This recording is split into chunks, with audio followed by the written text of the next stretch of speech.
dun sa may Saudi. So ano po kaya ma'am yung most likely reason nito? Okay.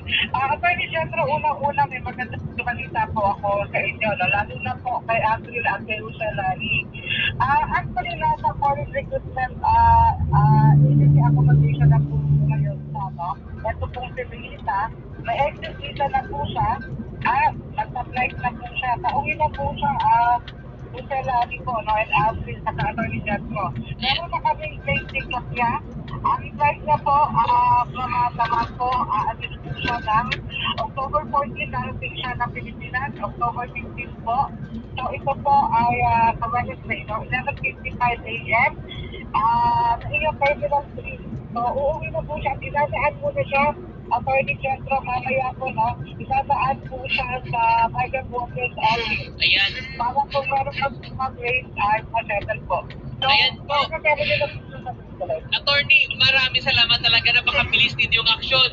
Andyan agad. So ayan po Sir Roselari, so narinig niyo yan. At saka Sir Aldrin, si Ma'am Melita po na-rescue na doon po ngayon sa Foreign Recruitment Agency. So may exit visa na din, na-coordinate yung OWA, nabila ng ticket. So tomorrow yata yung flight. Tama po ba Ma'am Rio, no? Yes po. And then October 15 yung arrival niya dito mismo sa Philippines sa NAIA Terminal 3. Yes.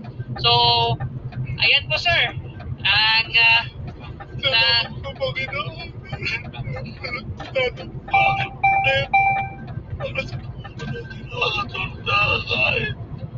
ayan po sir, at least sir, good news talaga.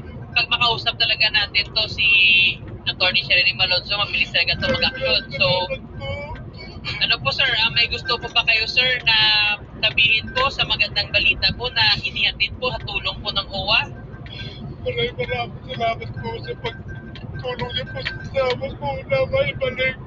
Tatanong ko po malaki utang na loob po sa inyo. Exit ahead. So ayan po sir, makakapiling nyo na po yung si Ma'am Melita po pa sa October 15. Dadating po siya dito.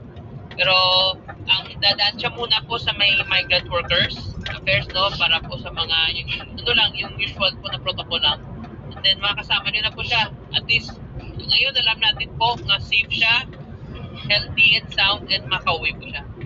Aros na. And tutulong po yung team ni Kawantin sa radyo. Binenta ko nga po yung WhatsApp masindan kasi wala po kami pamagahin. Lahat po nilapitan ko. Hindi po ako pinapahiram ng pera.